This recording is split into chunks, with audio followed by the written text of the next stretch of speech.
เอาละ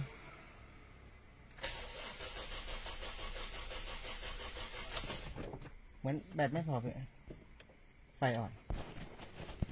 สายผมกลัวสายไม่ดี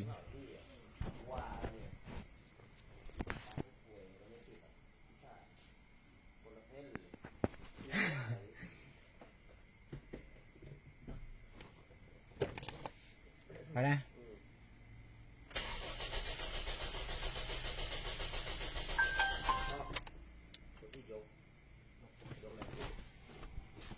ฉีดยกน้ำมันมาช่วงที่ถอดสายน้ำมันออกมันจะติดเลยนะเหมือนจะติดไฟมาปีกุญแจเขาสิไฟมา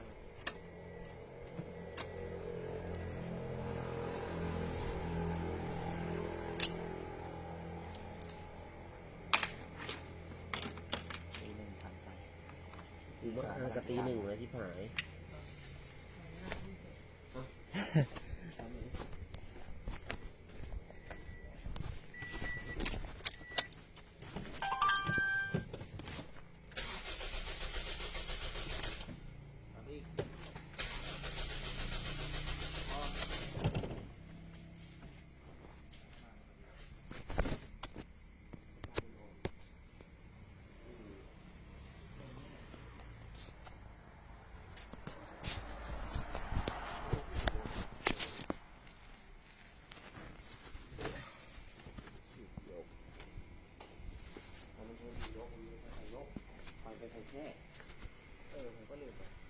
เอานี่น้องใหม่ดิ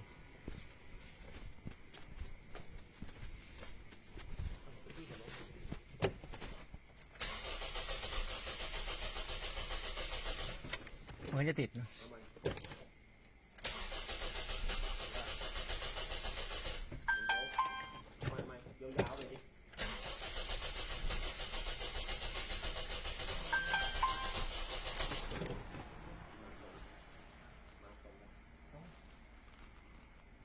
รูปแบตโชว์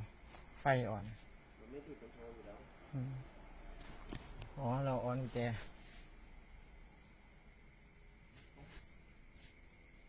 โอ้โหยุงน้ำกูไปในยุ่งเลย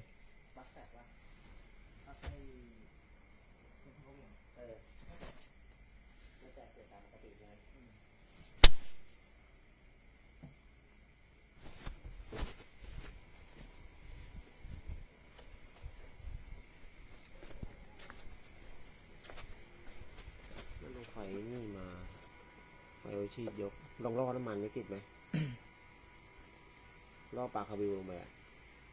ตอนนี้นี่ไงถอนนี่เนี่ยถอนเนี่ยแย่ลงไปเป็นซินเราหมดนี่ไม่ต้องถามว่ากูนะเรากูแก๊สเพียวออกเพนมันล้วนเอาแก๊สมาแล้วกูล้วนเว้ย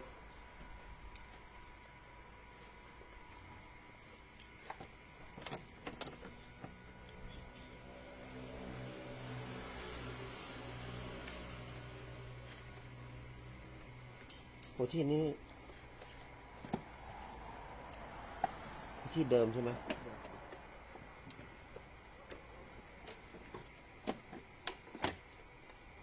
ขยับแค่นั้นแล้วก็ปี๊ดลงไปหมดนี่ผมโอล้างเครื่องเอ้ย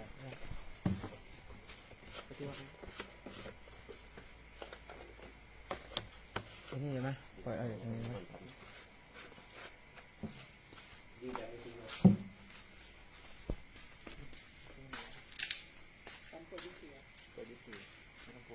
เก้าห้า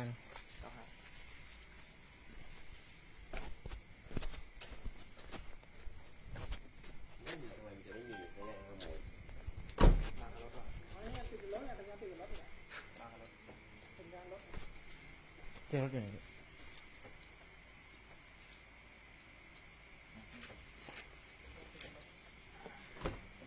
ของรถเลยใช่ไหมใช่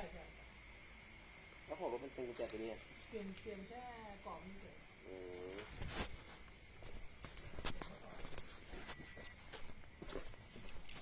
สักครู่นั่งเบนซินกับเบิร์ดพอดี